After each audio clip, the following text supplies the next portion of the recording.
c'est quand même l'illustration, ce type de loi. On est dans une société bizarre. Ah ben génial, je vais être le premier noir aux 20h, ça va changer la vie de certaines personnes. Non, je ne me suis pas dit ça du tout. C'est pas mal ça comme teaser. Bonjour, c'est Harry Roselmack et j'ai la chance d'être l'invité de Click Talk. Let's go. Walk it like I talk it. Walk it like I talk it. You walk it like I talk it. Walk it like I talk it. Hey. Comment ça va, Harry Roselmack? Ça va et vous? Ça va très bien. Je crois qu'on a prévu de se tutoyer, donc je refais. Ça va et toi? Ça va très bien. Tu viens de sortir un livre qui s'appelle Nouvelles d'après 20h, qui est un livre écrit à 4 mains, puisqu'on y trouve des nouvelles que tu as écrites et des nouvelles du journaliste Michel Douard. Alors Douard ou Douard? Douard. Michel, c'est un écrivain. C'est un écrivain qui est né à Tours, comme moi. Et on se connaît depuis longtemps via un ami commun. Et c'est quelqu'un dont j'ai lu les 3 premiers romans. J'adore son style, j'adore son écriture, son univers. Et donc, je lui ai proposé effectivement de partager l'écriture de ce recueil avec moi. Est-ce que ça change l'expérience de l'écriture d'écrire un livre à 2, comme ça? Non, pas vraiment, parce que moi, j'ai écrit de mon côté mes nouvelles. J'ai écrit 19 nouvelles. Lui, il a écrit les siennes de son côté, ses 13 nouvelles. La seule chose que ça change, c'est qu'il y a effectivement une forme d'interaction, parce qu'on s'est envoyé nos nouvelles au fur et à mesure de l'écriture. Et c'est vrai que ça donne une idée un peu de l'univers qu'on partage, des choses qu'on partage et des choses qu'on a pour nous en propre, donc nos différences, et le partage et le pot commun. Et je trouve que comme expérience, c'est assez intéressant, et même comme philosophie, de se dire qu'on a des choses en commun, mais qu'on a des choses différentes et qui nous enrichissent l'un l'autre. Je trouve ça assez cool. C'est un peu le mantra d'ailleurs du livre, de montrer qu'on a des choses en commun. Tout à fait. Toi, ton premier amour, c'est l'écriture. C'est ce qui t'a donné envie en partie d'être journaliste. C'est quoi ton premier rapport avec l'écriture? Les mots, c'est quelque chose dont je ressens la magie. C'est-à-dire que les mots, ils n'existeraient pas sans les autres, parce que les mots, c'est fait pour communiquer, ils n'existeraient pas sans la réalité. C'est-à-dire que les mots, ils ont été créés pour décrire la réalité et la partager avec les autres. Mais les mots, ils ont acquis un pouvoir, et progressivement, ils se sont détachés des mots. C'est un peu comme quand on a inventé la monnaie, les billets de banque, on les a indexés à l'or. Aujourd'hui, les billets de banque, ils ont quasiment plus rien à voir avec la quantité d'or qu'on a dans la banque centrale d'un pays. Les mots, aujourd'hui, ils dépassent la réalité, ils permettent de la transcender, de décrire des réalités alternatives et de décrire ce qu'on a à l'intérieur de soi. Et moi, ces mots, ils m'ont servi, quand j'étais gamin, à maintenir une relation à distance avec ma sœur aînée. Nous vivions à Tours, ma sœur était à la Martinique, et c'est vrai que pendant des années, de 8 à 12 ans, on a eu une relation qui était autant épistolaire que physique, parce qu'on ne se voyait que pendant des grandes vacances. Nouvelles d'après 20h, c'est pas ton premier livre. Non. Tu as écrit un roman que tu as sorti en 2007 qui s'appelle Novilu. Oui. Et à ce moment-là, tu l'avais signé avec le pseudo H.J. Bungo.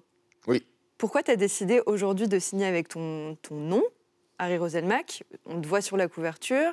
C'est complètement différent, là, tu assumes complètement d'écrire. C'est vrai. À l'époque où j'ai sorti Novilu, j'étais, un an auparavant, j'étais arrivé aux 20h, j'avais une exposition incroyable. Moi, j'avais commencé à écrire ce livre dans un anonymat relatif, puisque à l'époque, j'étais un peu moins exposé, même si je l'étais déjà, et notamment à Canal+.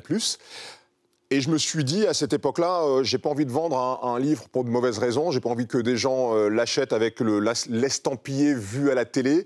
Et donc, on a décidé de prendre un pseudo. Moi, je trouvais ça marrant. J'ai réussi à l'imposer. J'ai pas beaucoup lutté pour, mais à mon éditeur.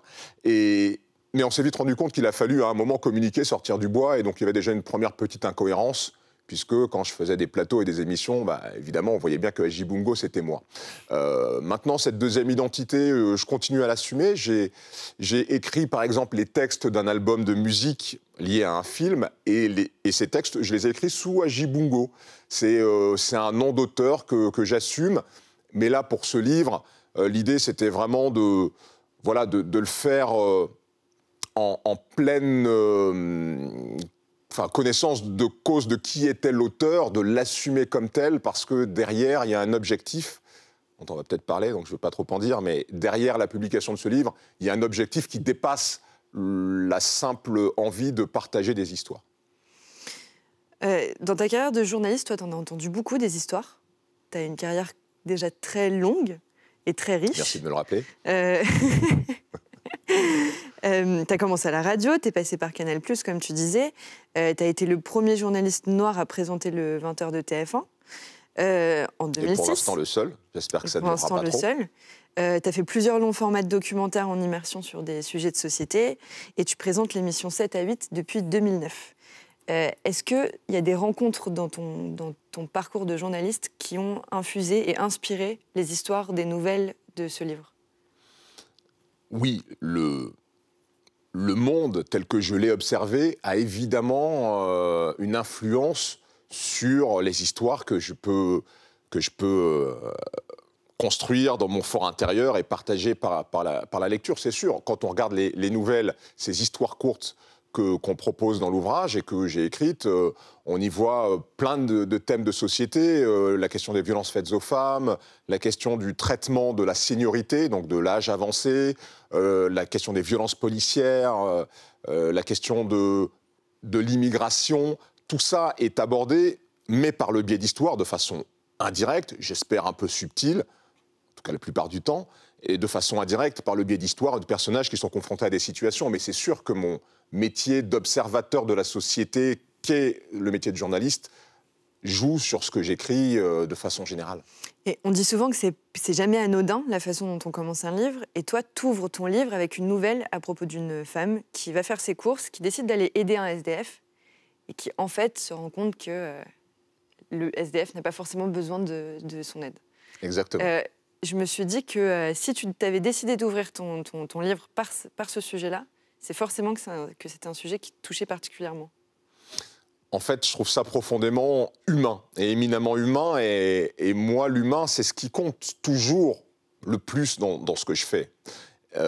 Et je trouvais que cette histoire, qui est de reconnaître l'humanité d'un sans-abri par son droit à refuser une main tendue, je trouvais ça intéressant, parce que, quelque part, c'est déshumaniser un homme ou une femme que d'estimer qu'il est obligé d'accepter ce qu'on lui propose parce qu'il est dans le besoin. Non, un homme, il a le droit de dire non, et parfois même, il doit dire non. Enfin, je dis un homme ou une femme, évidemment. Toi, parmi toutes ces nouvelles, est-ce qu'il y en a une que tu préfères ?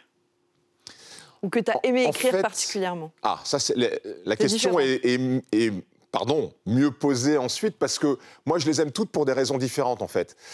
Celle que j'ai le plus aimé écrire, je crois que c'est celle pendant laquelle j'ai plus ri en l'écrivant, c'est Vimeo. C'est Vimeo parce que je me suis éclaté à chaque univers que j'ai dépeint dans ces nouvelles, j'ai essayé d'adopter un style correspondant à cet univers-là, et je me suis pas mal marré en écrivant Vimeo. Est-ce que tu peux nous raconter ce que c'est l'histoire de Vimeo ? Vimeo, c'est l'histoire d'un gamin de cité qui se retrouve confronté à la police en se prêtant à un exercice qu'il n'a pas tellement l'habitude de faire avec des caïds de son quartier. Et ce que je trouve intéressant dans cette nouvelle, c'est la chute. C'est-à-dire que l'idée, c'est de se dire, l'instant T de la vie de quelqu'un ne détermine pas ce qu'il sera à T+1. C'est-à-dire que l'avenir de Vimeo, je ne vais pas spoiler, mais n'est pas défini complètement par son enfance et par l'endroit où il a grandi dans son enfance. Et donc, on ne doit pas se laisser enfermer, emprisonné par un contexte de vie qui devrait nous prédestiner à devenir une personne ou une autre. Et Vimeo, alors grâce à sa maman, mais Vimeo sera quelqu'un qui sera amené effectivement à échapper à un destin que certains auraient pu lui prédire. Dans toutes ces bribes de vie que tu racontes dans ce livre, il y a beaucoup d'espoir, justement. Et moi, j'ai l'impression qu'il y a quelque chose qui est présent dans toutes les histoires, c'est « méfiez-vous des apparences trompeuses ». Est-ce que c'est ce que tu as voulu aussi montrer ? Oui, tout à fait. Et ça correspond vraiment à ma démarche de façon globale. Si moi, j'ai décidé d'être journaliste, c'est parce que les apparences, c'est parce que le paysage des gens, ce qu'ils présentent à l'extérieur, ne me suffit pas. Moi, j'ai besoin de connaître le monde intérieur des gens. Et je pense que c'est ça qui dit le plus, et c'est ça qui parle le plus, de façon générale. Et c'est vrai que ça se ressent sans doute, effectivement, dans ce que j'écris. Le film dont on voit les images, là, par exemple, ce que j'ai trouvé intéressant, c'est de se mettre à l'intérieur des deux protagonistes principaux, d'avoir donc une réalisation un peu particulière, par laquelle on se met à l'intérieur des gens. Et mes deux protagonistes principaux, d'ailleurs, on ne découvre pas leur physique au début, on découvre le physique du garçon au bout d'une quinzaine de minutes. Et puis Faria, mon héroïne, on découvre son physique au bout d'une vingtaine de minutes de film. Donc vraiment, pour moi, ce qui compte, c'est ce qu'il y a à l'intérieur. Ce film, c'est Fracture. C'est un film que tu as sorti, que tu as réalisé, écrit et que tu as sorti en 2017. C'est ça. Il y a même un tout petit rôle. Tu es dedans. On t'aperçoit quelques secondes. Bon teaser aussi. Mais pour revenir à ton livre, est-ce que tu peux, Harry, s'il te plaît, choisir un passage d'une de tes nouvelles et lire un extrait? Avec plaisir. Alors, je vais vous lire le début de la nouvelle qui s'appelle « La vie devant lui ». Encore une fois, plein d'univers différents. Et là, je me suis mis dans la peau, dans la tête d'un homme de plus de 80 ans. Alors, ça donne ça. André était plein d'entrain. Pourtant, tout allait plus vite que lui. Les autres piétons qui le dépassaient, le croisaient, lui coupaient la route. Le flot des voitures, des motos, des vélos, des trottinettes électriques. Il sentait même la légère bise de printemps pousser dans son dos. Le temps tenait sa revanche sur André, qui plus jeune le négligeait. Il s'en fichait, le gaspillait, l'habillait plus que n'importe qui d'autre de décisions, d'actions prises et exécutées à toute vitesse. Le temps ne le voyait pas passer. Ses amis le surnommaient Guy l'Éclair, en référence au héros de bande dessinée américain des années 50 et 60. Il avait d'ailleurs été champion de France du 100 mètres à cette époque-là. Pareil, je connais la fin, et elle est très belle. Merci. Il y a de la tendresse aussi, non? Il y a beaucoup de tendresse dans cette nouvelle et dans toutes les autres, finalement. Il y a une nouvelle qui s'appelle « Retrouvailles ». C'est l'histoire de 5 amis d'enfance qui se retrouvent justement au bout de 15 ans, après leurs années lycée, et qui se rendent compte que finalement, ils sont devenus très différents avec le temps. Et ils s'en rendent compte pendant un trajet de voiture pour aller en week-end. On a fait un court-métrage, on regarde un extrait et on en parle. C'est qui, ils? Bah, les gauchistes, ceux qui se plaignent à longueur de journée. T'en as fait du chemin toi aussi. Vas-y, les gauchistes. Les ados attardés qui s'arrêtent sur les revendications de tout le monde. Ok, donc si je comprends bien là. Pour toi, la France... C'est marche ou crève, en fait. Le pouvoir, il est au peuple, pas au gouvernement. Ouais, et les Blancs, ils vont devoir compter avec nous maintenant. Quoi? Ben ouais. On a déjà subi et la colonisation et l'esclavage, et ici on se contente juste des miettes que vous nous laissez. Attends, tu dis quoi là, Jérém? Arrête, ça peut plus continuer là. Dis pas n'importe quoi, ça existe plus le racisme en France. Y'a plus de racisme en France. Mais non, y a plus de racisme en France, regarde l'autre là. Au JT là, y a le... Roselmac. Ça m'a amusé. De me citer, je me fais jouer dans mon film un tout petit rôle, je me cite dans mes nouvelles.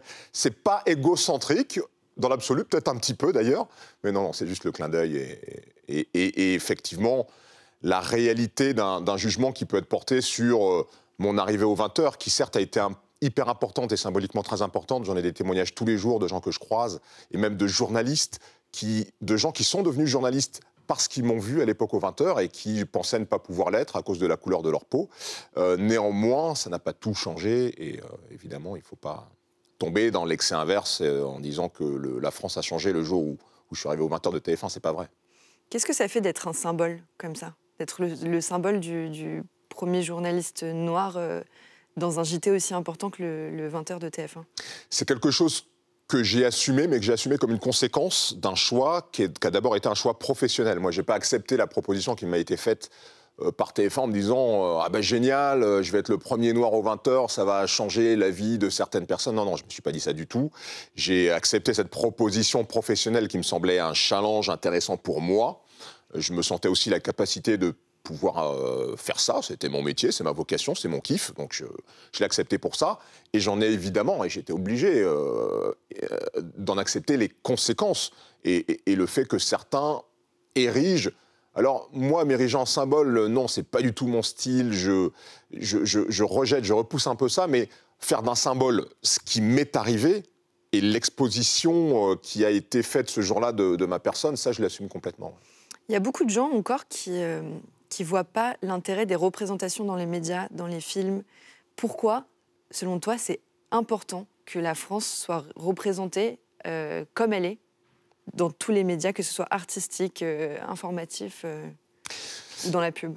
Ceux qui pensent, comme tu l'as dit, qu'il n'est pas important d'être représenté dans les médias, c'est un, parce qu'ils le sont, et deux, parce qu'ils sont égoïstes et qui ne se mettent pas à la place de ceux qui ne le sont pas justement représentés. Je pense que c'est au contraire extrêmement important. La télévision, les médias en général, sont un miroir de la société.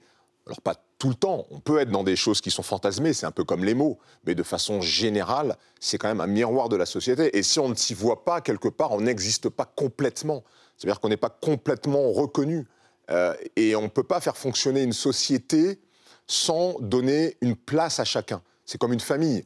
Si quelqu'un dans sa famille, il est à table, personne ne lui parle, personne ne lui tend la vinaigrette, personne ne le regarde, il va avoir un problème. Ben, c'est pareil pour une société et c'est pareil pour le pays.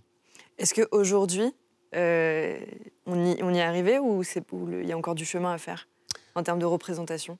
Il y a encore du chemin à faire. Alors en termes de représentation, c'est vrai que les choses ont beaucoup évolué, notamment dans la pub. Moi, je suis assez halluciné quand je regarde des pages de publicité de voir autant de visages noirs et métis. On ne peut pas dire qu'il n'y a plus d'incarnation aujourd'hui de la réalité afro de la France. Néanmoins, je pense qu'aujourd'hui, la question et l'important, c'est la question du discours. Parce que la façon dont on s'adresse aux non-blancs dans ce pays... et notamment quand on parle du passé et quand on parle de réconciliation avec ce passé, ce discours n'existe pas.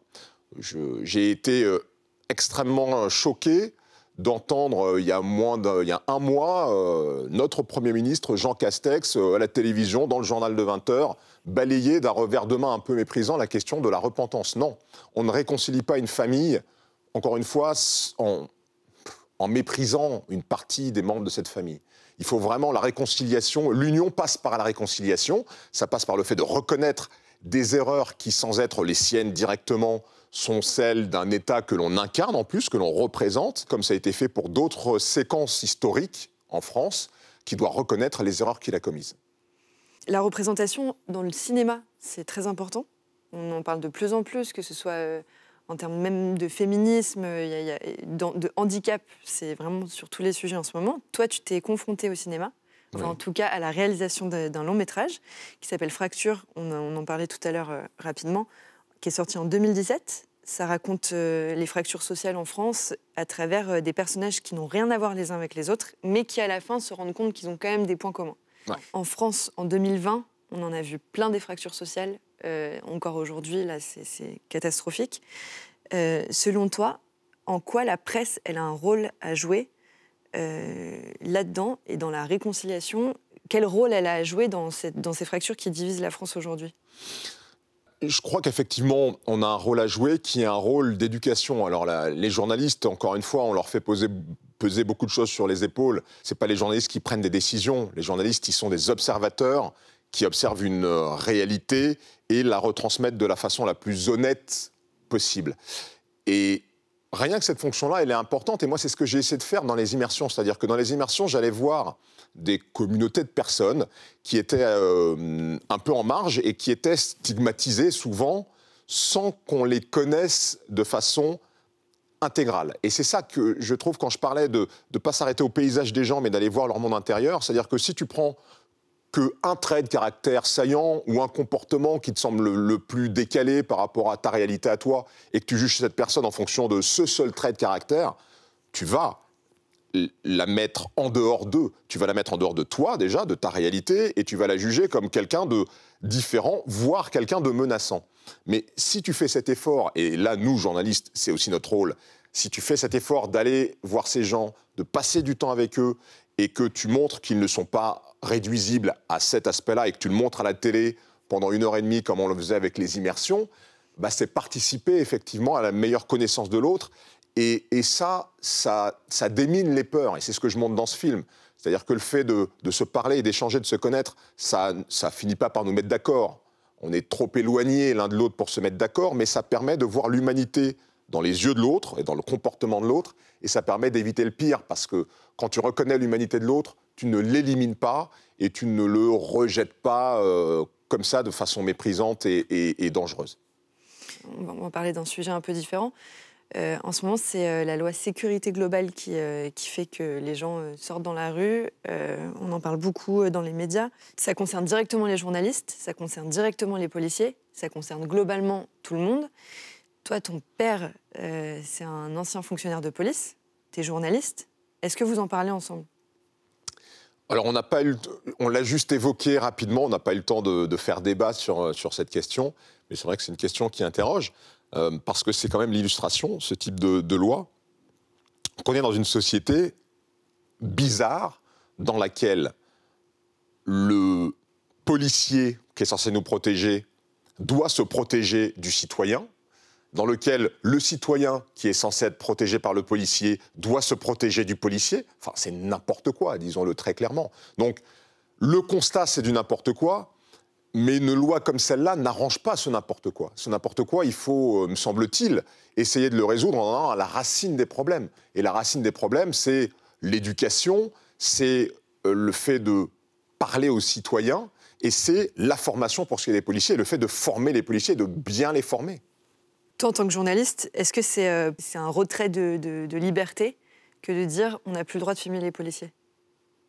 Alors, c'est pas dit exactement comme ça, mais c'est vrai que nous, en tant que journalistes, on a une déontologie, on a une formation, on a des règles qui font qu'on doit diffuser de l'information en responsabilité. Notre rôle, c'est effectivement d'informer les gens qui nous regardent, les citoyens, mais de le faire en responsabilité. On n'a pas besoin qu'on nous rappelle par des lois jusqu'où on peut aller, ce qu'on doit faire. Je trouve ça insultant, moi, en tant que journaliste. Et effectivement, c'est dangereux et liberticide. Et puis l'actualité, récemment, vient de montrer encore une fois que plus largement, au-delà de la question des journalistes, on est malheureusement dans un temps où le téléphone portable, la possibilité de filmer, ça peut être l'arme du citoyen face à des policiers, certains d'entre eux, une minorité, mais face à des policiers qui ne respectent pas leur uniforme et qui font n'importe quoi. Selon toi, Harry Roselmack, qu'est-ce qui fait un bon reportage ou un bon documentaire ? Selon moi, c'est strictement personnel, c'est effectivement l'humanité qu'on va aller montrer, qu'on va aller chercher, dans sa complexité, mais en la vulgarisant pour que les gens comprennent ce qui se joue. Je fais partie des journalistes qui considèrent que le côté humain et donc même l'empathie n'est pas quelque chose qui contredit ou qui nuit à l'information. Il y a un moment dans la fabrication d'un reportage, quand tu es sur le terrain, où, surtout quand tu y passes du temps, quand tu fais du magazine, où tu crées un lien avec les gens que tu suis. C'est inévitable, on est des êtres humains, on est fait comme ça. Après, il y a le temps du montage, où là tu es dans ta salle de montage, où là tu reprends de la distance et où tu traites de façon plus objective les choses, en tout cas honnête les choses, pour donner une restitution honnête de ce que tu as fait. Mais moi, je pense que la force d'un magazine comme 7 à 8, c'est l'humain, c'est l'incarnation. C'est parce qu'on incarne des sujets d'actualité, qu'on est avec les gens et qu'on voit comment ils réagissent à telle ou telle autre thématique, que ce magazine plaît et continue à fonctionner après 20 ans d'existence. Et oui. Et 7 à 8, justement, on te voit derrière, ça fait depuis 2009 que tu présentes. Alors 2006 même. 2006 ? Je suis dans ma 15e année, là. 15e année de 7 à 8. C'est une émission mythique. Quelque chose qui est encore plus mythique que toi dans cette émission 7 à 8, c'est le morceau de Arthur H qui s'appelle Lily Dale et qui suit en fait tous les entretiens de 7 à 8. Le portrait de la semaine, les portraits de la semaine. Est-ce que tu étais là quand vous avez choisi ce morceau ? Non, parce que donc 7 à 8 a commencé en 2000. Moi, j'y suis arrivé en 2006. Donc non, c'est pas moi qui ai fait le choix, mais ça a été un choix inspiré. Et c'est vrai que cette musique est devenue iconique de l'émission, tout comme ce rendez-vous, le portrait de la semaine, l'est aujourd'hui incarné par Audrey Crespo-Mara. Et c'est le morceau qui est repris dans toutes les parodies journalistiques, on l'entend partout. Quand on pense quand un humoriste prend la voix journaliste, il met cette musique derrière. C'est vrai, mais ça montre le pouvoir. Je parlais du pouvoir des mots, mais le pouvoir des notes, c'est aussi un pouvoir important. Et c'est vrai qu'une musique peut devenir une référence pour un pays, les hymnes nationaux, mais aussi pour une émission, pour plein de choses. Moi, selon moi, c'est la musique, en plus de plein de choses qui peut servir à nous rassembler et qui peut servir à s'exprimer. Toi, t'as participé à la BO de ton film Fracture. C'était une bonne expérience. La BO s'appelle Destination Love. C'était une bonne expérience de faire de la musique. Moi, j'adore la musique de base. J'adore la musique, mais je m'y étais jamais vraiment confronté dans sa fabrication. Et là, de travailler alors avec... moi, je suis pas fan d'eux. Je suis pas fan de quelqu'un. Si tu me demandes, cite-moi quelqu'un dont tu es fan, je suis pas fan d'eux, mais je suis admiratif et admirateur de beaucoup de gens qui ont des talents que je n'ai pas et qui me font avancer, qui me font grandir. Et travailler avec des compositeurs comme Will Starr, Sully Biwax, Jean-Michel Rotin, mon ami Alain Surena, travailler avec tous ces gens qui m'ont apporté plein de choses et que je regardais et que je me permettais d'intervenir parce que comme c'est mon bébé, bah voilà, je voulais y apporter ma touche. Ça a été une expérience géniale. Et c'est vrai que j'ai été un petit peu réalisateur sur cet album parce que j'étais en séance de mix avec le mixeur pour mixer les titres et j'ai adoré faire ça. J'ai adoré faire ça. Pour rappeler, Harry Roselmack, avant de terminer, tu as plusieurs casquettes. C'est incroyable parce que là, on vient de parler de la musique, on a parlé de films, on a parlé de ton livre. Tu as aussi lancé une chaîne de cosmétiques. C'est incroyable, t'es présentateur, réalisateur, enfin... J'avais envie d'entreprendre. Je trouve que l'entreprise, moi, c'est quelque chose que j'aime beaucoup et sans doute que Mouloud, qui va nous regarder, Mouloud Achour, comprendra ce que je dis, c'est que moi, je suis un créatif, je suis quelqu'un qui a des idées et j'aime pas rester sur la frustration d'avoir des idées et de pas les matérialiser. Et donc, l'entreprise, être entrepreneur, en plus vivre une aventure humaine avec d'autres personnes qui s'engagent avec toi sur un projet, c'est quelque chose qui m'intéresse. Et donc, ma première opportunité de devenir entrepreneur, c'était en 2009 avec un copain qui, lui, est spécialiste des questions cosmétiques. Et on a créé une marque qui s'appelle Neoclaim. Tout ça, ce sont des expériences humaines d'abord. Encore une fois, c'est l'humain qui compte le plus pour moi et le partage. Et tout ça, ce sont des expériences humaines. Et moi, je considère que la vie, c'est un parcours. Et moi, faire pendant toute ma vie professionnelle la même chose, ça ne m'intéresse pas. Moi, ça me fait penser que tu es quelqu'un de très libre. Et c'est donc ma dernière question. Selon toi, c'est quoi la liberté ? Ça, ce serait un exposé de philo qui devrait normalement me demander 30 minutes de réflexion. Après, je me mets devant mon ordi et je réponds, ou devant une feuille de papier avec un stylo. Mais la liberté, c'est pour moi la possibilité de s'épanouir en réalisant un maximum de ce que l'on peut faire dans un cadre donné, alors qui respecte évidemment la liberté de l'autre, mais qui donne à tous la possibilité de le faire. Pour moi, il n'y a pas de liberté sans soutien, sans main tendue, parce qu'il y a des gens qui, tout simplement, ne peuvent pas l'avoir matériellement, parce qu'il y a des nécessités. Et quand la nécessité prend le pas sur la liberté, quand par exemple tu dois manger, tu dois faire manger tes gamins, tout naturellement, ta liberté, elle s'amenuise. Ce que je souhaite, moi, comme membre d'une communauté humaine, c'est qu'effectivement, on fasse baisser tout ce qui est de l'ordre de la nécessité absolue et des contraintes liées aux nécessités chez le plus grand nombre pour que le plus grand nombre ait accès à la liberté, comme moi je l'ai. Merci beaucoup, Harry Roselmack. Merci. Let's go. Walk it like I talk it. Walk it like I talk it. Walk it like I talk it. Walk it like I talk it. Hey.